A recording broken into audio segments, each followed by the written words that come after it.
नमस्कार, मैं ऋचा सिंह और आप देख रहे हैं सी न्यूज भारत। वक्त हो चुका है न्यूज बुलेटिन का।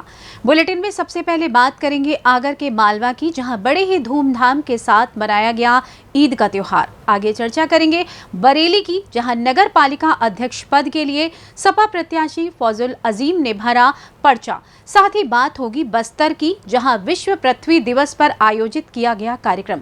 और भी तमाम खबरों पर आइए विस्तार से करते हैं चर्चा।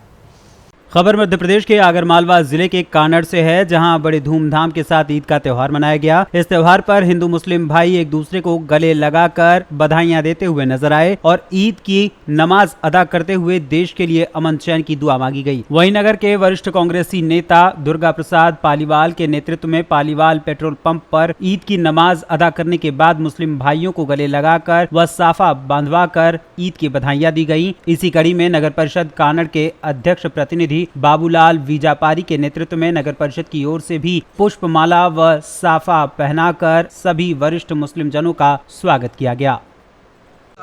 देखिए, आज ईद का दिन है तमाम मुसलमानों के लिए, बहुत ही खुशी का दिन है, इसलिए कि तमाम मुसलमान रमज़ान के 5 महीने के रोज़े रखते हैं। उसके रमज़ान के रोज़े रखने की खुशी में ईद उल फित्र यानी खुशी मनाते हैं। तो आज तमामी लोगों ने एक साथ इकट्ठा होकर यहाँ कानड़ की ईदगाह पर नमाज को पढ़ा और उसके साथ साथ नमाज के बाद में थोड़ी देर मतलब तमाम ही बस्ती वालों के लिए, पूरे हिंदुस्तान के लिए और तमामी हिंदुस्तानी भाइयों के भाईचारे के लिए दुआ की गई और उसके साथ साथ हिंदुस्तान से अमन व चैन और सुकून के लिए दुआ की गई। ईद उल फितर त्यौहार है, क्या संदेश देना चाहेंगे आप? मैं चाहूँगा सभी देशवासी आपस में भाईचारा बना रहे। आज के माहौल में जो गंदा चल रहा थोड़ा जी बहुत ही राष्ट्र के लिए अच्छा नहीं है। देश की एकता अखंडता के लिए हिंदू मुस्लिम सिख भाई सब एक बन के भाईचारे के रूप में रखें। आज जो कार्यक्रम रखा इसके बारे में? कार्यक्रम तो परंपरा है हमारी, करते ही आए हम। आज दूसरे का स्वागत दशहरे में आप लोग हमारा करते हो, हम आपका करते हैं, ये तो भाईचारा है। पहले तो मैं नगर वासियों को ईद की बहुत बहुत शुभकामनाएं देता हूँ। और ईद जो अपने त्यौहार है वो भाईचारा का त्यौहार है और हमने हिंदू मुस्लिम भाइयों में भाईचारा से ईद मनाई है और मैं सभी को बहुत बहुत शुभकामनाएं देता हूँ। आज आपने ईद उल फितर हिंदू मुस्लिम भाइयों ने एक साथ मिलकर मनाया, क्या कहना चाहेंगे आप? हमारी देश की संस्कृति है, हमारा राष्ट्र धर्मनिरपेक्ष राष्ट्र है। इसका सबसे पहला उद्बोध यही है कि हम समस्त समाज समस्त धर्मों का सम्मान करें और समस्त धर्मों के त्योहारों को एक दूसरे में अपना कर उसका भाईचारे का संदेश दें। वही संदेश आज हमने नगर में दिया है। हम हिंदू मुस्लिम सब मिलकर ईद का त्यौहार मनाया है और सभी मुस्लिम भाइयों को बहुत बहुत बधाई और ईद की बहुत बहुत शुभकामनाएं। ईद उल फितर पर हिंदू मुस्लिम एकता की मिसाल दिखी, आप क्या कहना चाहेंगे यहाँ पर? नगरवासियों को ईद की मुबारकबाद हो, धन्यवाद। किया गया हिंदू मुस्लिम भाइयों ने, क्या कहना चाहेंगे आप? सभी नगरवासियों को मेरी ओर से ईद की हार्दिक शुभकामनाएं एवं बधाई हो और इस नगर कानड़ में ऐसे ही भाईचारे से त्यौहार मनता रहे। मैं सभी से कामना करता हूं कि यहाँ शांति बनी रहे और सब मिलजुल कर रहें। आगरमालवा से सी न्यूज संवाददाता लाड सिंह चौहान की रिपोर्ट।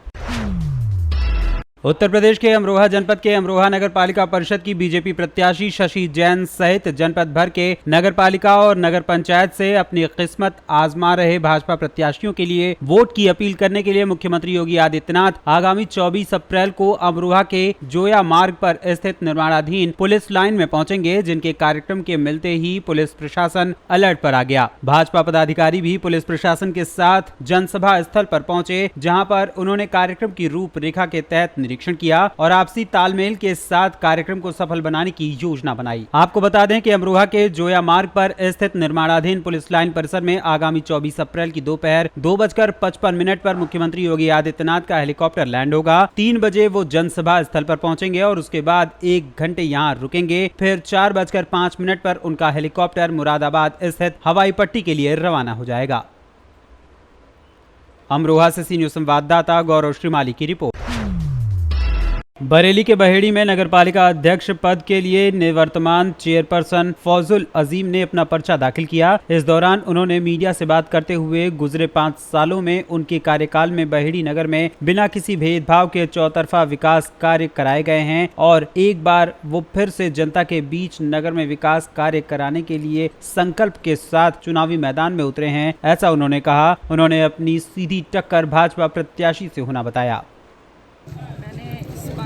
विकास किया था और इस बार पिछले बार जो विकास हुआ है मेरा सबको पता है कि बिगड़ी में इतना विकास तो शायद किसी ने नहीं किया है और मैं इस बार भी इसी उम्मीद से आई हूँ कि आगे जनता के लिए अच्छे से अच्छा काम करूँ और राष्ट्रीय अध्यक्ष ने मुझको विश्वास दिखाया और मुझे टिकट दिया है और इंशाल्लाह मैं इस बार समाजवादी पार्टी को यहाँ से जीत दिलाऊँगा। क्या मानते हैं किस प्रत्याशी से मुकाबला रह सकता है आपका? मतलब मैं तो इतना ये देखती हूँ बीजेपी से ज़्यादा मेरा वो रहेगा और वैसे तो इंशाल्लाह हमने काम इतना किया है, लोग सभी जानते हैं, तो इसलिए मुझे यकीन है इंशाल्लाह जनता हमारा साथ देगी और हमें पूरी कोशिश है कि हम जीतेंगे इंशाल्लाह। Thank you.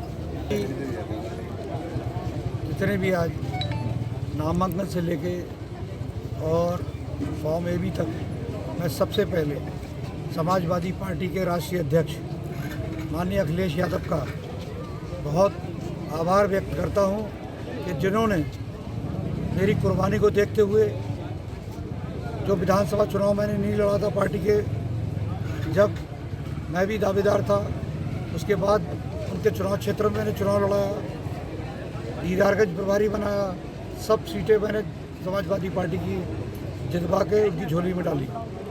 इसलिए मैंने पूरा भरोसा करके उन पर मैं केवल आवेदन करके चला आया था, इवन सिंबल भी लेने में नहीं पहुंचा था। हमारी पत्नी और हमारे बेटे को बुला के दे दिया गया और इनसे भी यही कहा गया कि आपको आपके पति की कुर्बानी जो है, पार्टी में उनका जो निष्ठावान तरीका था, सब्र था, उन्होंने जो उस वक्त कुर्बानी दी थी उसका बदला हम आपको दे रहे हैं। और राष्ट्रीय अध्यक्ष जी ने इस बेस पे समाजवादी पार्टी का टिकट दिया और ये कहा कि हमें उम्मीद है कि जीत के आएंगे। तो मैं आप लोगों के प्लेटफॉर्म से बताना चाहता हूँ कि आज जो भारतीय जनता पार्टी है, जो देश के अंदर नफरत और जो एकता बिगाड़ने का काम। बरेली से सी न्यूज़ संवाददाता अब्दुल वाजिद की रिपोर्ट। विश्व पृथ्वी दिवस के अवसर पर कलेक्टर चंदन कुमार ने कहा कि स्वच्छ और स्वस्थ वातावरण बनाए रखने के लिए प्रत्येक व्यक्ति को आगे आना होगा और अपनी जिम्मेदारी का निर्वहन करना होगा। जिले में गाड़ियों के शोरूम द्वारा कार मालिकों को कूड़ेदान वितरित करके उचित कचरा प्रबंधन को बढ़ावा दिया जा रहा है। इससे लोगों को अपने आसपास का वातावरण स्वच्छ बनाए रखने के लिए प्रोत्साहन मिलेगा। ये आवश्यक है कि हम सभी अपनी जिम्मेदारियों का निर्वहन करें, तभी आने वाली पीढ़ियों के लिए हम उचित और स्वस्थ व स्वच्छ वातावरण दे सकेंगे। जगदलपुर बस्तर से सी न्यूज़ संवाददाता तुलसीराम ठाकुर की रिपोर्ट। खबर झांसी से है, जहां अक्षय तृतीया का पर्व एवं भगवान श्री विष्णु जी के छठे अवतार भगवान श्री परशुराम जी का जन्मोत्सव नगर गुरसराय के प्राचीन श्री राधा कृष्ण मंदिर पर भगवान श्री परशुराम मंदिर पर बड़े ही धूमधाम से मनाई गई। सर्वप्रथम विधि विधान से भगवान श्री परशुराम जी का भव्य श्रृंगार किया गया। अभिषेक पूजन के तत्पश्चात दिव्य स्वरूप की भव्य आरती की गई। इसके पश्चात संगीतमयी श्री सुंदरकांड पाठ का आयोजन भी किया गया। इस अवसर पर उपस्थित वक्ताओं ने कहा कि भगवान श्री परशुराम जी त्रेता युग रामायण काल में एक ब्राह्मण के यहाँ जन्मे थे। भगवान श्री परशुराम जी भगवान श्री विष्णु के छठे अवतार हैं। महाभारत और विष्णु पुराण के अनुसार भगवान परशुराम जी का मूल नाम राम था, किंतु जब भगवान शिव ने उन्हें अपना परशु नामक अस्त्र प्रदान किया, तभी से उनका नाम परशुराम हो गया। इस अवसर पर विनोद व्यास, सुरेंद्र व्यास, नितुल व्यास, राम प्रकाश अरजिया, अविनाश गोस्वामी, अखिलेश पिपरैया आदि लोग मौजूद रहे। गुरसराय झांसी से सी न्यूज़ संवाददाता आशुतोष गोस्वामी की रिपोर्ट। जहां एक तरफ पूरे देश में मुस्लिम भाइयों के द्वारा ईद पर्व बड़े ही धूमधाम से मनाया गया, वहीं गाजीपुर के शादियाबाद में भी बड़े धूमधाम से और शांतिपूर्ण ढंग से मुस्लिम भाइयों के द्वारा ईद पर्व एक दूसरे से गले मिलकर मनाया गया। इस दौरान शादियाबाद स्थित मलिक मर्दान शाह रहमतुल्लाह अलैह की मजार पर क्षेत्र के सभी मुस्लिम भाइयों के द्वारा ईद उल फितर की नमाज अदा की गई। इस दौरान किसी भी तरह की कोई गड़बड़ी न हो, इसके लिए वहां पर मौजूद शादियाबाद पुलिस बल तैनात रहा। आपको बता दें कि ये पर्व मुस्लिम भाइयों के लिए बेहद ही खास माना जाता है। इस दिन सभी शिकवे गिले छोड़कर मुस्लिम भाई एक दूसरे को गले मिलकर ईद की शुभकामनाएं देते हैं। गाजीपुर से सी न्यूज़ संवाददाता हसन खान की रिपोर्ट। जशपुर जिले के कुनकुरी में लंबी टोली बस्ती में एक नवनिर्मित मकान के भीतर एक युवती की लटकती हुई लाश मिलने पर क्षेत्र में सनसनी का माहौल बन गया। ये घटना तड़के करीब 3 बजे के बाद की बताई जा रही है। कुनकुरी पुलिस को सूचना मिलने पर तत्काल पुलिस मौके पर पहुंची और विवेचना में जुट गई। बताया जा रहा है कि युवती किसी से प्रेम करती थी, जिसके बाद प्रेम में असफलता के कारण उसने अपनी जान दे दी। इस मामले में हैरान कर देने वाली बात सामने आई है कि मृतका की उम्र लगभग 21 साल है। वहीं उसके प्रेमी की बात करें तो उसकी उम्र तकरीबन 16 से 17 साल के बीच की है, जो कानूनी तौर पर नाबालिग बताया जा रहा है। फिलहाल कुनकुरी थाना प्रभारी LR के बताए अनुसार शव का पंचनामा कर पोस्टमार्टम के लिए भेज दिया गया है। पोस्टमार्टम रिपोर्ट आने के बाद ही मामले का खुलासा किया जाएगा। वहीं इस मसले पर मृतका के भाई का क्या कुछ कहना है, आइए आपको सुनाते हैं। बताओ कैसे हुआ, कौन है तुम्हारी वो? मेरा दीदी है। हाँ। तो कल रात को कुछ लफड़ा उपड़ा हुआ कि लड़का नहीं रखूँगा ऐसा बोला। जी। तो मेरा दीदी मेरा ज़िंदगी बर्बाद कर दिए, खिलवाड़ करके मेरे साथ छोड़ दिए। उसके बाद बोल रहे हो कि छोड़ दो, कि घर वाले लोग नहीं रखेंगे बोल रहे। तो उन लोगों का क्या है, उन लोग तो अपना ज़िंदगी बना लिए, अब तो हम लोग का ज़िंदगी है, हम ना देखेंगे। अब उन लोगों का ज़िंदगी तो बन गया, हम लोग का ज़िंदगी अब ख़राब करके छोड़ दोगे। अब तुम्हारा मम्मी लोगों का पसंद से शादी हो गए तो जाओ हो जाओ, लेकिन मैं क्या करूँगी जी के? मेरा ज़िंदगी से खिलवाड़ करके छोड़ दोगे तो मैं जी के भी क्या करूँगी? इससे अच्छा मर ही जाऊँगी मैं। ऐसे सब बात सब हुआ था। उसके बाद रात को कितना टाइम निकला, फिर इधर ही का हुआ। उसके बाद इधर आके का बात होगा, मिला है कि नहीं मिला है लड़का यहाँ आने के बाद घर में। उसके बाद उतना तक फिर मैं भी नहीं जानता हूँ। शादी हुआ था? शादी उदी नहीं हुआ था, बस ऐसे ही रखा लब हुआ था इन लोग साथ में। हाँ। कितने दिन से थे वैसे? इन लोग हो गया, इन लोगों का 5-6 साल हो ही गया। बच्चे भी हैं? बच्चे भी हैं? नहीं वैसे तो नहीं जा रहा हूँ, बच्चे उच्चा हुआ है था कि नहीं। तुम्हारा क्या नाम है बाबू? दीप। जशपुर से सी न्यूज़ संवाददाता दीपक वर्मा की रिपोर्ट। पाकुड़ में ग्रामीण विकास विभाग भारत सरकार के निर्देशानुसार विश्व पृथ्वी दिवस के शुभ अवसर पर सोनाजोड़ी स्थित भारतीय स्टेट बैंक ग्रामीण स्वरोजगार प्रशिक्षण संस्थान पाकुड़ के परिसर में वृक्षारोपण कार्यक्रम का आयोजन किया गया। इस मौके पर मुख्य अतिथि सोनाजोड़ी पंचायत समिति गोलनेशा बीबी और सरपंच रफीक अंसारी मौजूद रहे। संस्थान के वरिष्ठ संकाय अमित कुमार वर्धन ने सभी अतिथियों का स्वागत करते हुए लोगों को पर्यावरण के लिए जीवन शैली को अपनाने पर जोर देने की बात कही एवं पृथ्वी को सुरक्षित रखने के लिए विभिन्न पहलुओं पर चर्चा की गई और लोगों से अपील की गई कि अधिक से अधिक पर्यावरण को सुरक्षित किया जाए। उन्होंने सभी लोगों को पर्यावरण की सुरक्षा के उपायों पर विस्तार से चर्चा करते हुए जानकारी दी और अपील की कि हमें अगर जीवित रहना है तो ये सारे उपाय करने होंगे। पाकुड़ से सी न्यूज़ संवाददाता अभिषेक तिवारी की रिपोर्ट।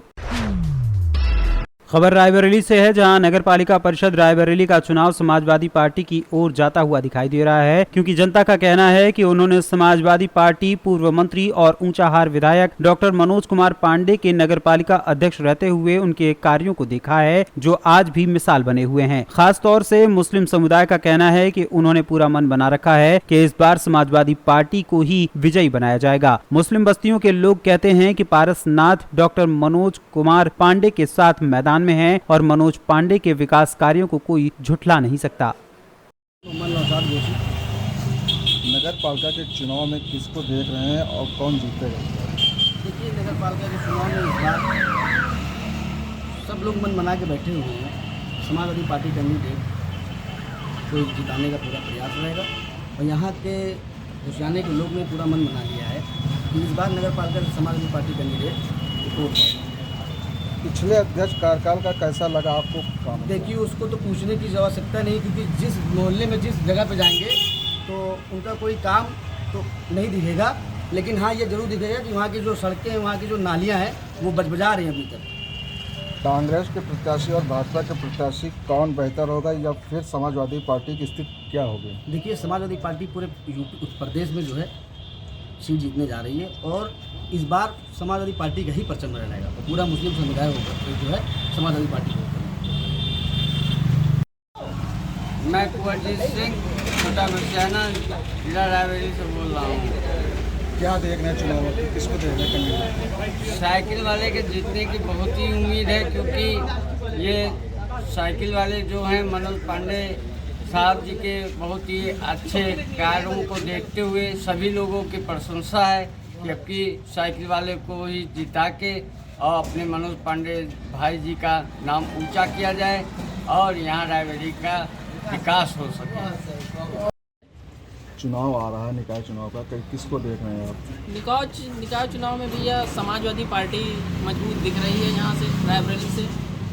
क्या लगता है कि पिछली बार जो सरकार थी उसमें काम हुआ नहीं हुआ? पिछली बार तो भैया काम को तो कोई पता नहीं है, नालियाँ एकदम ख़राब हैं, सड़कें चलने लायक नहीं हैं, सीवर लाइन जो पड़ रही है उनको भी छोड़ दिया जा रहा है, गड्ढे खोद खोद के छोड़ दिया जा रहा है, बारिश होती है उसमें दिक्कत होती है, ऐसे भी बहुत से चलने में दिक्कत हो रही है, आप लोग देख ही रहे हैं। क्या लगता है आपके चुनाव में किसको आपके चुनाव में पारसनाथ जी क्योंकि मनोज पांडे के वो कैंडिडेट हैं और सपा से आए हुए हैं। वो मनोज पांडे ने अपनी नगर पालिका में जो काम किया था वो इतिहास में अभी तक नहीं हुआ है। रायबरेली से कैमरामैन नीरज कुमार के साथ सी न्यूज़ संवाददाता इंद्रेश कुमार की रिपोर्ट।